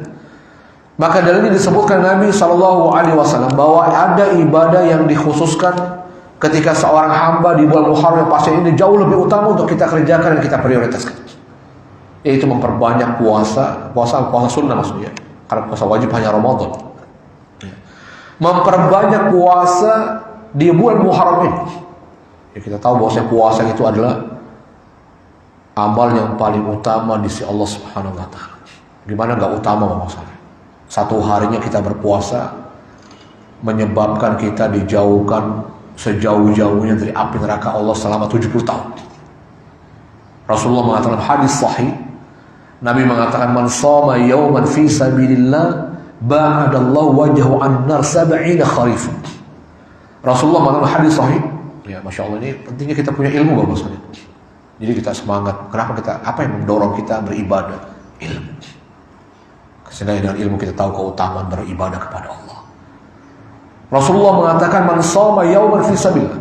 Barang siapa yang berpuasa satu hari, kata Nabi, barang siapa yang berpuasa satu hari di jalan Allah Subhanahu wa Ta'ala, apa keutamaannya kata Nabi dalam hadis sahih ini? Niscaya Allah akan menjauhkan dirinya dari api neraka Allah selama 70 tahun. Ya, 70 tahun maksudnya apa? 70 tahun hitungan akhirat Bapak sekalian. Dikata Nabi, barang siapa yang berpuasa satu hari, maka niscaya dia akan dijauhkan dari api neraka Allah, kata Rasulullah, itu selama sejauh 70 tahun. Kalau 70 tahun hitungan dunia itu lama gak? Lama ya. Buktinya banyak orang gak sampai umurnya 70 tahun. Ya. Ini 70 tahunnya kata para ulama, 70 tahun hitungan akhirat. Yang satu harinya berapa Bapak sekalian? Ya, berapa satu hari di akhirat lamanya? Ya, konversinya dengan lamanya di dunia itu 1000 tahun dunia. Ka'alfi sana. Satu hari akhirat itu lamanya seperti 1000 tahun lamanya di dunia. Masya Allah, lama gak? Ini satu hari akhirat itu sama halnya lamanya dengan 1000 tahun di dunia. Bagaimana kalau 70 tahun? Berapa hari itu 70 tahun? Berarti banyak. Ya. Itu satu hari berpuasa. Nabi menjamin orang itu kalau berpuasanya benar, diterima, ikhlas dan mengikuti sunnah Nabi, maksudnya itu, ya, maka jaminannya akan dijauhkan dari neraka Allah selama 70 tahun hitungan akhir. Bagaimana kalau orang itu memperbanyak puasa, berhari-hari dia berpuasa? Masya Allah. Itu contoh sederhana. Ya. Mana dalilnya kalau kita disuruh memperbanyak puasa? Nabi mengatakan, afdalus siyam ba'da Ramadan syahrullahil muharram. Kata Nabi SAW, puasa yang paling utama setelah melakukan puasa yang Allah wajibkan di bulan Ramadan, Nabi mengatakan berpuasa di bulannya Allah Muharram. Hadis sahih riwayat Muslim. Nabi SAW mengatakan apa? Mana dalil yang menunjukkan puasa, memperbanyak puasa adalah amal yang dianjurkan di bulan Muharram? Ya, Nabi mengatakan seutama-utama puasa. Ya, puasa yang paling utama setelah melakukan puasa yang Allah wajibkan di bulan Ramadan. Berarti yang urutan pertamanya itu puasa yang paling utama sekali, berpuasa yang Allah wajibkan di bulan Ramadan. Ya, ibadah yang Allah, semua ibadah yang wajib itu ibadah yang paling utama. Lalu setelahnya apa kata Rasulullah? Kata Nabi, seutama-utamanya puasa setelah puasa Ramadan itu adalah memperbanyak puasa di bulan Muharram, bulannya Allah. Masya Allah. Sampai Nabi ketika menyebut bulan Muharram itu, Nabi menamakan Muharram dengan Syahrullah, bulannya Allah. Ini bukan nggak ada maksud ini maksud. Kata para ulama, ya, kalau ada sesuatu yang diidhofahkan, idhofah itu disandarkan atau dinisbatkan. Kalau ada sesuatu yang dinisbatkan kepada namanya Allah Subhanahu wa taala, ini faidahnya, maksudnya adalah itu menunjukkan pengagungan akan sesuatu tersebut. Berarti kalau ada sesuatu dinisbatkan kepada nama Allah, seperti misalnya Baitullah, Ka'bah disebut dengan Baitullah, berarti disandarkan kepada nama Allah, rumahnya Allah, berarti ini menunjukkan pengagungan. Maka begitu pun Nabi SAW menyebut bulan Muharram dengan Nabi menamakan Syahrullah, bulannya Allah, bulan milik Allah. Tadi Baitullah, rumah milik Allah, berarti ini ada sebuah pengagungan. Berarti ini menunjukkan betapa agung dan utamanya bulan Muharram. Masya Allah. Setelah bulan Ramadan tentunya. Ya. Berarti ini dalil yang menunjukkan Nabi menyuruh kita memperbanyak puasa di bulan Ramadan. Tapi nggak boleh sebulan penuh. Ya boleh nggak? Saya mau puasa bulan Muharram sebulan penuh, nggak boleh. Kenapa tidak boleh? Karena tidak dicontohkan Nabi. Karena melakukan puasa sebulan penuh itu hanya Ramadan. Disebutkan dalam hadis yang sahih, ya, karena Nabi sallallahu alaihi wasallam lam yasum syahran kamila qat ghair Ramadan. Nabi ini nggak pernah berpuasa sebulan penuh kecuali bulan Ramadan. Berarti kalau kita puasa di bulan lainnya penuh seperti Ramadan, berarti kita melebihi Nabi berarti. Ya. Nabi aja nggak pernah ya. Nabi nggak pernah berpuasa sebulan penuh kecuali Ramadan. Berarti memperbanyak itu bukan berarti harus penuh, tidak. Misalnya kita puasanya sehari puasa, sehari buka, ya, ya. Atau misalnya kita mau ngambil, saya setiap Senin Kamis lah puasanya setiap di bulan Muharram, boleh juga. Itu memperbanyak, ya, memperbanyak puasa. Atau kalau kita tidak punya kesempatan memperbanyak puasa di bulan Muharram, setidaknya ada puasa yang Nabi mengkhususkannya lagi, yaitu di hari apa? Di hari Asyura. Apa itu hari Asyura? Puasa Asyura itu berpuasa di hari yang ke-10 di bulan Muharram. Asyura dari asal kata asyara atau al-ashir, maknanya yang ke-10. Yang ke-10 dari sebuah bulan. Berarti Asyura adalah hari ke-10 bulan Muharram. Ya, apa sih keutamaannya misalnya? Apa keutamaan berpuasa Asyura? Maka Nabi pernah ditanya tentang keutamaan berpuasa pada tanggal 10 Muharram. Berarti kapan 10 Muharram? Insya Allah hari Kamis ya. Hari Kamis yang akan datang. Karena kita 1 Muharramnya hari Rabu kalau nggak salah kemarin ya. Rabu, berarti Rabu, Kamis, Jumat, Sabtu, Ahad, Senin, Selasa, Rabu, Kamis. Berapa ya? Betul ya Pak? Ya, kapan 1 Muharram Pak? Jumat 10 Muharram ya? Oh iya, Jumat. Berarti nanti kita berpuasa hari Jumat. Ya, hari Jumat 10 Muharram. Ya, apa sih keutamaan? Nabi pernah ditanya keutamaan berpuasa pada hari Asyura pada tanggal 10 Muharram. Nabi mengatakan, inni ahtasibu 'ala Allah an yukaffira sanata allati qabla. Rawahu Muslim. Nabi mengatakan sungguhnya, ya, kata Rasulullah, sungguhnya aku, kata Rasulullah, ya, berharap dengan orang itu berpuasa, ya, berpuasa di hari Asyura di tanggal 10 Muharram, Allah Subhanahu wa taala mengampuni dosanya setahun yang lalu, kata Rasulullah. Ya, berarti apa keutamaannya? Puasa 10 Muharram itu keutamaannya mengampuni, menghapuskan dosa 1 tahun penuh di masa lalu kita. setahun yang lalu itu, ya, dosanya akan diampuni oleh Allah, dan kita berpuasa 1 hari pada tanggal 10 Muharram, Masya Allah. Ya, kapan sih Rasulullah mulai, kalau kita bertanya apa sejarah, kapan Rasulullah memulai berpuasa tanggal 10 Muharram? Maka terdapat riwayat yang sahih yang dalam riwayat Imam Bukhari dan Muslim dari Abdullah bin Abbas radhiyallahu anhu, ya, di mana Rasulullah sallallahu alaihi wasallam, ya, Rasulullah suatu ketika qadima Rasulullah sallallahu alaihi wasallam al-Madinah fara'a al-yahud tasum yaum Asyura. Suatu ketika Nabi tiba di kota Madinah, maka Nabi sallallahu alaihi wasallam kemudian melihat ada orang-orang Yahudi berpuasa di hari Asyura. Dan jadi Nabi melihat ketika sampai, jadi dulu kota Madinah itu banyak orang Yahudi nih, Bapak. Sampai sekarang ada kampung Yahudi. Kalau Bapak ke Madinah, ya, ke kota Madinah, itu di sebelah Baqi, sebelah sananya itu, ya, itu ada kampung Yahudi. Masih ada sampai hari ini. Kampung Yahudi. Ya, orang Yahudi banyak jadi dulu di kota Madinah. Sehingga Nabi ketika datang ke Madinah banyak orang Yahudi. Maka ketika Nabi tiba di kota Madinah, kata Abdullah bin Abbas, Nabi melihat orang-orang Yahudi berpuasa pada tanggal 10 Muharram, pada hari Asyura. Maka Nabi tanya sama mereka ini, "Ma hari apa ini?" kata Rasulullah. Ya, Nabi melihat kenapa mereka berpuasa. Maka Nabi tanya, "Ma hari apa ini? Kenapa kalian berpuasa pada hari ini?" Maka apa jawab orang Yahudi? Orang Yahudi mengatakan, ya, "Hadza yaumun azim." Kata mereka, ini hari yang agung. Ya. Hadza yaumun azim, dalam riwayat yang lain hadza yaumun salih. Ini hari yang baik, kata mereka. Ini hari yang agung, hari yang istimewa. Ya, apa keistimewaannya kata mereka? Mereka menyebutkan yaumun najjallahu Musa wa qauma wa gharraqa fir'auna wa qauma. Ini hari di mana Allah Subhanahu wa taala pernah menyelamatkan Nabi Musa dan kaumnya. Dan hari ini adalah hari di mana juga Allah pernah menenggelamkan Fir'aun dan kaumnya, kata mereka. Fasamahu Musa, maka Nabi Musa pun mempuasakan hari ini syukran lillah, dalam rangka bersyukur kepada Allah Subhanahu wa taala.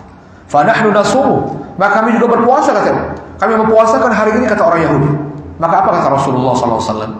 Maka Rasul mengatakan, "Ana ahaqqu bi Musa minkum." Aku lebih berhak untuk mengikuti Nabi Musa daripada kalian. Maka Nabi pun fasama Rasulullah wa amara bisiyam. Maka Nabi pun mempuasakan hari Asyura dan memerintahkan kaum muslimin untuk mempuasakannya. Ini adalah sejarahnya. Ya. Lalu kemudian tentunya juga disunahkan berpuasa pada tanggal 9-nya. Ini bulan terakhir ini. Ya. Itu juga turut mempuasakan hari sebelumnya, itu tanggal 9, atau disebut dengan puasa Tasu'a. Kalau tadi puasa 10 Muharram namanya Asyura. Ya, puasa tanggal 9 Muharram namanya Tasu'a. Ya, puasa tanggal 9 Muharram. Ini juga puasa yang dianjurkan. Ya, bahkan Nabi menyuruh kita juga untuk mempuasakan pada tanggal 9. Kenapa, Bapak sekalian? Ya, itu dalam rangka apa? Dalam rangka menyelisihi ibadahnya orang-orang Yahudi. Ya, karena sejatinya syariat Islam yang dibawa Rasulullah itu, ibadah yang diperintahkan itu dalam rangka menyelisih ibadahnya orang-orang kafir sebelumnya. Karena kita tidak boleh mengikuti ibadahnya orang kafir. Ya, kita bahkan bukan hanya ibadahnya, bahkan semua hal-hal yang identik dengan orang kafir itu, maka seorang muslim terlarang untuk melakukan atau meniru mereka. Nabi mengatakan, "Man tashabbaha biqaumin fahuwa minhum." Barang siapa yang menyerupai keadaan satu kaum, maka dia termasuk kaum itu, kata Rasulullah. Ini menunjukkan larangan seorang muslim itu nggak boleh mengekor, menyerupai keadaan suatu kaum di luar kaum muslimin. Ya, maka termasuk dalam masalah ibadah, apalagi masalah ibadah kita nggak boleh menyerupai ibadahnya orang kafir. Ya.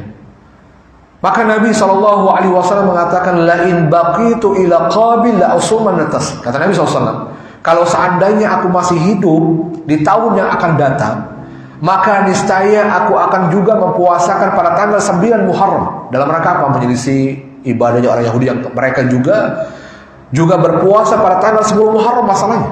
Itu bawahnya. Karena kenapa Nabi ingin berpuasa pada tanggal 9? Ini dalam rangka menyelisih ibadahnya orang Yahudi yang juga berpuasa pada tanggal 10 Muharram. Dan ini sejarahnya, ya. Ketika Nabi, kata Abdullah bin Abbas, shamahu Rasulullah SAW yauma Asyura wa amara bisin. Ketika Nabi, ya, berpuasa pada 10 Muharram dan menyuruh kaum muslimin, para sahabat, untuk berpuasa pada 10 Muharram, maka para sahabat protes. Para sahabat berkomentar kepada Rasulullah SAW, kenapa berpuasa pada tanggal 10 Muharram? Ya, mengapa ya? Karena para sahabat tahu bahwasanya, ya, ini adalah hari raya dan puasanya orang-orang Yahudi. Ya, maka dia katakan, para sahabat mengatakan kepada Rasul, ya Rasulullah, ya, innahu yaumun tu'azzimul yahudu wan nasara. Bukankah hari ini ya Rasul, sungguhnya hari ini ya Rasulullah adalah hari yang diagungkan oleh orang Yahudi dan Nasrani, kenapa kita ikut berpuasa? Bukankah hari ini adalah hari yang diagungkan? Bahkan lihat yang lain, ini adalah hari rayanya orang Yahudi dan Nasrani, wahai Rasulullah. Maka Rasul, apa jawaban Rasulullah? Yang Rasul mengatakan, fa in kana al-'amul muqbil insyaallah fa sunnal yawm at-tasi. Kata Nabi, kalau begitu, kalau seandainya kita nanti hidup di tahun yang akan datang, ya, maka kita insya Allah akan juga mempuasakan tanggal 9-nya, kata Rasulullah. Dalam rangka apa? Menyelisih ibadahnya orang Yahudi. Tapi kata Abdullah bin Abbas, falam ya'til amul muqbil hatta tuwfiya Nabi. Belum datang tahun yang akan datang, namun Nabi keburu dipanggil oleh Allah Subhanahu wa taala. Nabi meninggal dunia. Nabi belum sempat mengerjakan puasa pada tanggal 9 Muharram. Tapi ini sunnah atau tidak, Bapak? Ini Nabi belum mengerjakan puasa tanggal 9 Muharram, Nabi keburu meninggal. Sunnah apa tidak? Apa kita mengerjakannya apa tidak? Sementara Nabi belum sempat mengerjakannya. Apa jawabannya? Sunnah. Kenapa? Karena telah disampaikan, diucapkan, diperintahkan sama Nabi. Kan sunnah itu semua yang disandarkan kepada Nabi, baik ucapannya, perbuatannya, ketetapannya, dan sifatnya. Ini Nabi sudah mengucapkan, Nabi menyuruh. Berarti ini sunnah, walaupun Nabi belum mengerjakan karena meninggal dunia terlebih dahulu. Ya, ini saja yang saya sampaikan. Jadi ibadah yang kita prioritaskan, yang kita perbanyak di bulan Muharram adalah memperbanyak puasa. Ya. Dan apa ibadah yang lainnya? Apa ada ibadah?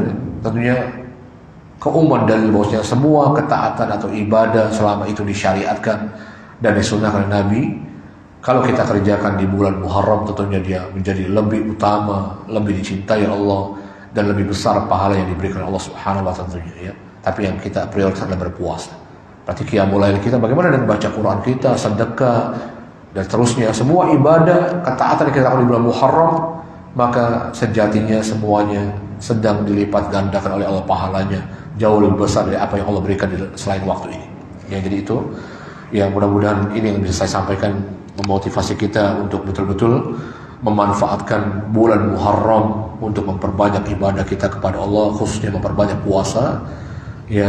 Dan juga yang tidak kalah pentingnya adalah berupaya meninggalkan maksiat di bulan Muharram ini, karena bermaksiat di bulan Muharram dalam rangka Allah memuliakan bulan ini, ya, dosanya dilipat gandakan jauh lebih besar dari apa yang Allah berikan ketika orang bermaksiat di luar bulan-bulan ini.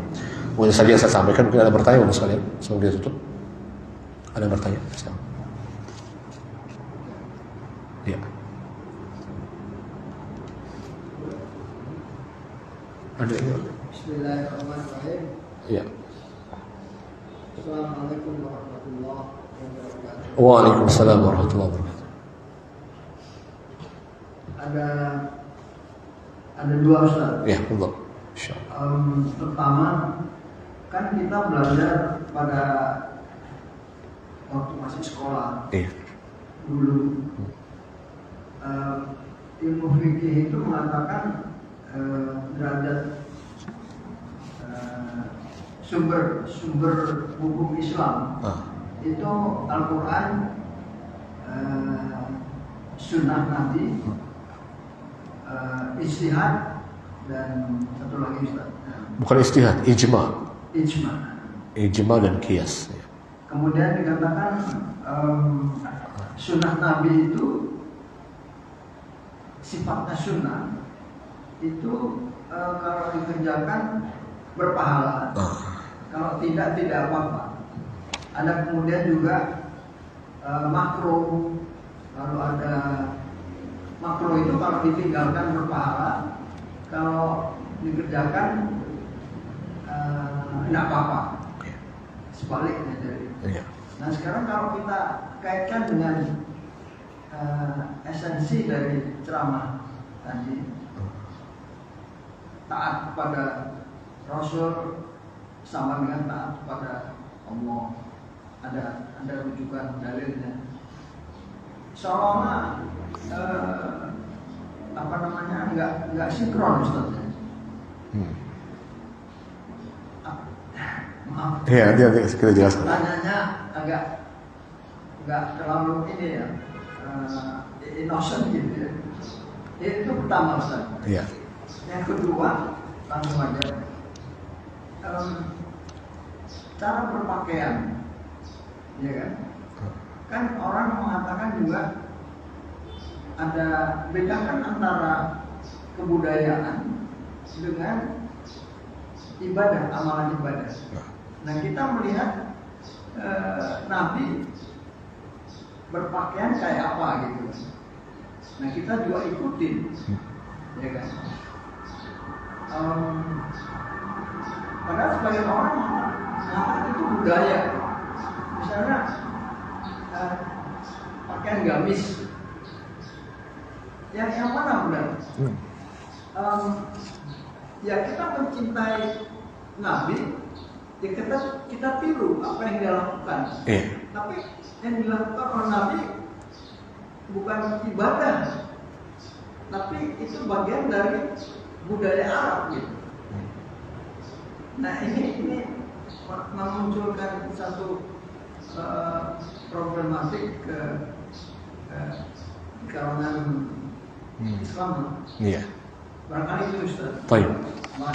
Nah, iya, untuk pertanyaan yang pertama, iya, bahwasanya tadi kita dikatakan bahwasanya sumber Islam itu adalah Al-Quran, yang kedua adalah Al-Hadis atau As-Sunnah. Iya. Berkaitan dengan As-Sunnah tadi, Al-Hadis tadi. Iya. Ini sebenarnya adalah sesuatu yang tinjauannya berbeda ketika kita berbicara hukum fikih. Ya. Kalau tadi yang maksud sumber Islam ada yang kedua adalah Al-Hadis atau As-Sunnah, itu apa yang kita tadi definisikan. Ya, maknanya hadis atau sunnah itu adalah ya, yang kita kalau kita berbicara sumbernya, kalau kita berbicara sumber Islam ya, sumber ajaran Islam itu setelah Al-Quran adalah As-Sunnah atau Al-Hadis, ya, maka definisinya adalah maknanya adalah semua yang tadi yang saya katakan ma'usnida ila Rasulillah sallallahu alaihi wasallam qaulan wa fi'lan wa taqriran wa sifatan. Semua yang disandarkan dinisbatkan kepada Rasulullah baik berupa ucapan Rasulullah, perbuatannya, ketetapannya dan sifatnya. Ini disebut dengan al-hadis atau as-sunnah. Ini definisi. Ya. Bisa dipakai ya. Adapun sunnah dalam tinjauan fikih, ya, maka sebagian para ulama mengatakan tadi, ya, dikerjakan berpahala dan ditinggalkan tidak berdosa. Ya, tidak apa-apa, tidak menyebabkan dosa. Ya. Ini adalah berbicara hukum. Kalau ini adalah berbicara hukum atau tinjauan fikih, ya. Sehingga ucapan dan perbuatan Nabi ini, ya, kalau bagaimana kita kaitkan?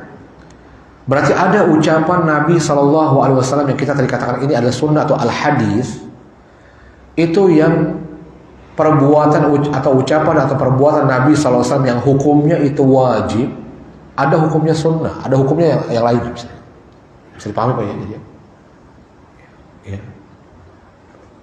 Saya ulangi Pak Ustaz. Kalau kita berbicara al-hadis atau as-sunnah dalam tinjauan sumber ajaran Islam, ya, maka maknanya adalah semua yang dinisbatkan, yang disandarkan kepada Nabi atau Rasulullah SAW, baik ucapannya, perbuatannya, ketetapannya dan sifat-sifatnya, itu namanya al-hadis atau sunnah. Ya, misalnya Nabi mengucapkan sesuatu, ya. Misalnya Nabi mengatakan, la yashrabanna ahadukum qa'imah. Nabi mengucapkan, janganlah sekali-kali seseorang itu minum sambil berdiri. Berarti ini al-hadis, ucapan Nabi. Lalu kalau kita berbicara hukum, lalu bagaimana hukum orang yang berdiri minum sambil berdiri? Apakah dia hukumnya wajib dikerjakan? Apa dia sunnah? Nah ini lebih bicara berbeda, sunnah berbeda. Berarti ini sunnah yang kedua yang bawa masuk tadi. Yang banyak orang memahami seakan-akan sunnah itu adalah hukum. Ya, padahal ucapan Nabi SAW itu bisa mengandung hukum, bisa hukumnya sunnah yang kalau dikerjakan tidak ada ditinggalkan nggak masalah dan dikerjakan berpahala. Ada ucapan Nabi yang hukumnya adalah wajib dikerjakan, yang tidak boleh ditinggalkan. Bahkan meninggalkannya bahkan mengerjakan seperti dilarang tadi, hukumnya menjadi haram. Berdosa orang yang meninggalkan. Misalnya tadi Nabi mengatakan, la yashrabanna ahadukum qa'ima. Janganlah sekali-kali seorang itu dia berminum sambil berdiri. Ya. Pertama ini sunnah Nabi, berarti minum tidak dengan berdiri itu berarti sunnah Nabi. Karena dia diucapkan sama Nabi, diperintahkan oleh Nabi SAW. Berarti yang pertama, oke Pak, bisa pahami. Lalu bagaimana hukumnya? Apakah orang yang kemudian dia minum sambil berdiri, itu dia berdosa apa tidak? Nah itu bicara hukum berarti. Apa hukumnya? Berarti hukumnya haram. Itu bicara hukum haram. Ya. Bukan dipahami hukumnya adalah sunnah. Bukan berarti kalau sunnah berarti nggak apa-apa dong minum sambil berdiri. Kan begitu ya Pak? Oke Pak, bisa dipahami ya. Atau misalnya ada perintah. Ada perintah misalnya. Ya. Nabi SAW mengatakan, idza akala ahadukum falyakul biyamini wa idza syariba falyashrab biyamini fa inna syaitana yakulu wa yashrabu bishimali. Nabi SAW mengatakan, apabila salah seorang di antara kalian makan, maka Nabi perintahkan, maka hendaklah dia makan dengan tangan kanannya. Dan apabila dia minum, kata Nabi, maka hendaklah dia minum dengan tangan kanannya. Kenapa alasannya? Nabi berikan alasan. Karena syaitan, kata Nabi, dia makan dan minum dengan tangan kiri. Pertama kita katakan berarti makan dengan tangan kanan, apa ini namanya? Sunnah. Ya, sunnah dalam tinjauan tadi sumber ajaran Islam. Ya, berarti kita meyakini bahwasanya makan dengan tangan kanan itu adalah perintah Rasulullah, berarti sunnah. Karena Nabi mengucapkan, menyuruh. Ini sunnah. Sunnah dalam tinjauan, dalam definisi, karena itu diperintahkan, diucapkan oleh Rasulullah. Lalu kalau kita bicara hukum, berarti bagaimana, apa hukum makan dengan tangan kanan? Ya, hukumnya sunnah apa wajib? Saya tanya Pak Bosan. Ya. Lalu bagaimana hukum makan dengan tangan kanan dan minum dengan tangan kanan? Ya, maka para ulama mengatakan hukumnya wajib, bukan sunnah. Ya. Berarti kalau sunnah definisinya dalam tinjauan fikih tadi dikerjakan berpahala dan ditinggalkan tidak mengapa, maka kita katakan bahwasanya orang yang meninggalkan makan dengan tangan kanan lalu dia makan dengan tangan kiri, maka hukumnya berdosa. Berarti bukan sunnah di sini. Bisa dipahami, Pak? Berarti kalau ada orang yang makan dengan tangan kiri, maka dia berdosa. Berarti hukum makan dengan tangan kanan, minum dengan tangan kanan itu hukumnya bukan sunnah, tapi hukumnya adalah wajib. Itu bisa dipahami, ya? Nah itu dia. Ya, itu bukan sesuatu yang tidak sinkron, tapi banyak orang, masalahnya kebanyakan kaum muslim tidak memahami ini. Apa itu definisi al-hadis atau as-sunnah dalam sumber ajaran Islam? Dan apa itu sunnah dalam tinjauan hukum fikih secara hukum, apa hukumnya? Itu maksudnya dibagi. Bicara hukum berarti ada ada wajib, ada sunnah, ada makruh, ada haram, ada mubah. Ada 5 ya hukum itu ya. Ya, wajib, ya, kemudian sunnah, ya, kemudian makruh, kemudian haram, kemudian mubah atau jaiz tadi, mubah. Itu masalah. Itu hukumnya. Seperti misalnya kalau sholat, ya, sholat itu dikerjakan sama Nabi. Bahkan Nabi memerintahkan sallu kama ra'aitumuni usolli. Sallu kama ra'aitumuni usolli. Kata Nabi, salatlah kalian sebagaimana kalian melihat aku sedang mengerjakan salat. Nabi mengerjakan salat. Berarti salat itu sunnah bukan? Sunnah. Tapi boleh gak ditinggalkan? Ya. Misalnya Nabi mengerjakan salat wajib. Ya, berarti kan yang dikerjakan Nabi adalah sunnah. Yang dia sunnah karena Nabi mengerjakannya. Nabi memerintahkan kita untuk sholat. Berarti itu sunnah Nabi dalam tinjauan sumber ajaran Islam, berarti sunnah karena dikerjakan sama Nabi SAW. Tapi kalau kita berbicara hukum sholat 5 waktu, sunnah apa wajib? Nabi mengerjakan sholat 5 waktu nggak? Mengerjakan. Berarti apa? Sunnah. Tapi sunnahnya ini bukan sunnah tinjauan hukum. Kalau tinjauannya hukum berarti sunnah, berarti mengerjakan sholat 5 waktu. Nabi mengerjakan sholat 5 waktu. Kalau ini dihukumi tinjauan hukum itu sunnah, maksudnya sunnah adalah hukum, berarti boleh dong kita tidak sholat 5 waktu berarti. Itu maksudnya. Berarti sholat 5 waktu hukumnya wajib apa sunnah? Wajib berarti. Tapi dia sunnah Nabi karena dia dikerjakan sama Nabi. Nabi mencontohkan kita. Karena sunnah itu apa yang dicontohkan Nabi SAW. Berarti semua yang dicontoh Nabi itu, tidak semua yang dicontoh Nabi itu hukumnya sunnah. Ada apa yang dicontoh Nabi hukumnya wajib. Itu Pak ya? Oke Pak. Oke di sini ya. Itu yang pertama. Yang kedua Pak?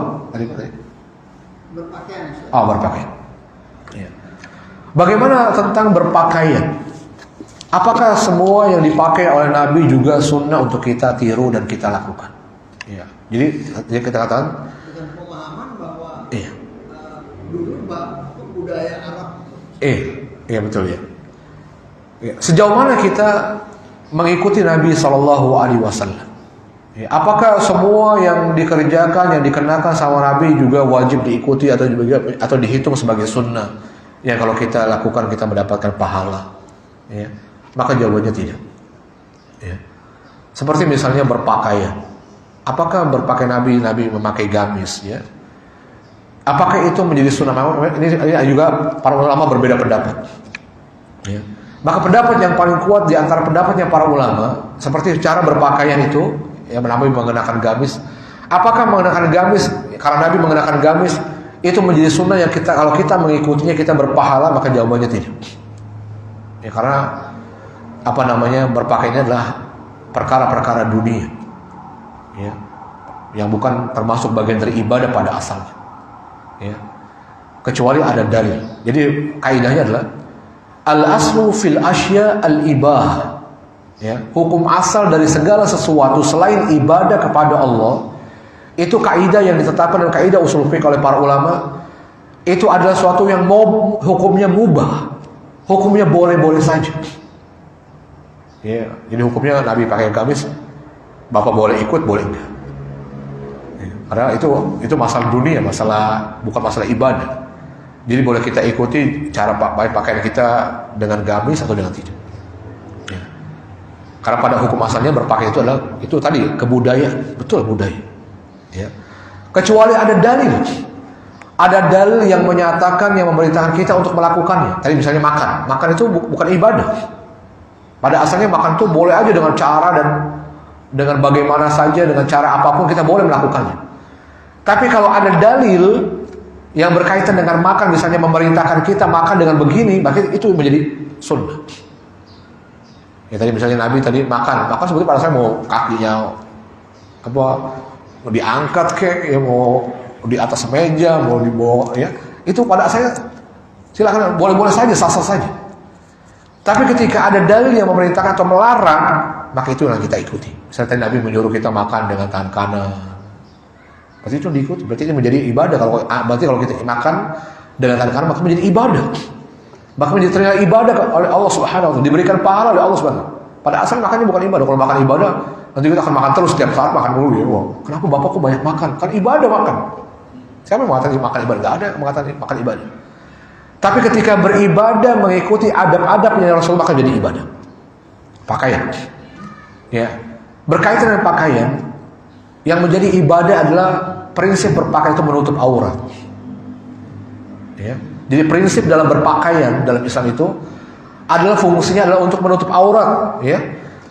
Nabi Allah dan Rasulnya memerintahkan kita menutup aurat. Dan itulah itu yang menjadi ibadah. Sepanjang dan sejauh kita berpakaian itu dengan etika yang diajar Islam dalam rangka menutup aurat kita, maka itu yang diperintahkan. Berarti yang wajib dalam hal ini menutup auratnya. Ya, berarti selama kita berpakaiannya rapi, bagus, menutup aurat, maka sudah mencukupkan dalam Islam. Ya, sudah mencukupkan. Atau misalnya ada larangan misalnya. Nabi SAW melarang misalnya dalam berpakaian itu nggak boleh misalnya, mohon maaf ya bahwasannya, mungkin bagi bapak-bapak yang tidak belum mengetahui, ternyata ada perintah Nabi dalam berpakaian itu yang kita dalam hal ini harus mengikutinya. Misalnya bercelana atau bersarung bagi laki-laki tidak boleh di bawah mata kaki, harus di atas mata kaki. Itu ada perintahnya dari Nabi SAW. Nah, ini menjadi perintah ini. Nabi SAW mengatakan, ya, kullu ma tahtal ka'bayn minal izari fa finnar.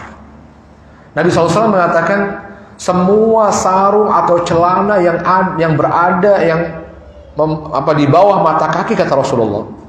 Semua sarung atau celana yang berada di bawah mata kaki, melebihi mata kaki, kata Rasulullah SAW, maka tempatnya dalam neraka, kata Rasulullah. Ini baik dalam sholat maupun di luar sholat.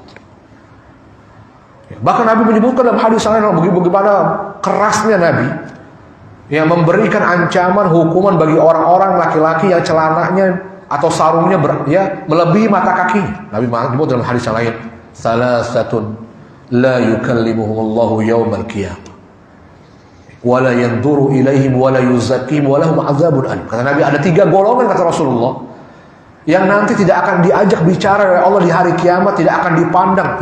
Pertama, tidak diajak bicara oleh Allah, tidak diajak bicara oleh Allah Subhanahu wa Ta'ala. Ketiga golongan ini juga tidak akan dipandang oleh Allah, dan baginya azab yang pedih, dan tidak akan disucikan dari dosa-dosanya. Siapa di antara, kata Nabi dalam hadis sahih ini? Nabi mengatakan al-musbil, orang lelaki yang celana dan sarungnya melebihi mata kakinya, Rasulullah. Ya, memang kayaknya berapa ya? Duh, gimana ya kan? Malu saya, celana saya di atas mata kaki. Ya, nanti apa kata orang, kebanjiran. Memang begitu loh mengamalkan agama, berat memang. Ya. Kadang-kadang kita dihina, dianggap sesat. Wah, itu tuh, lihat tuh aliran sesat tuh, celananya di atas mata kaki, cingkrang. Nah, itu. Tapi ini gimana? Ini perintah Nabi.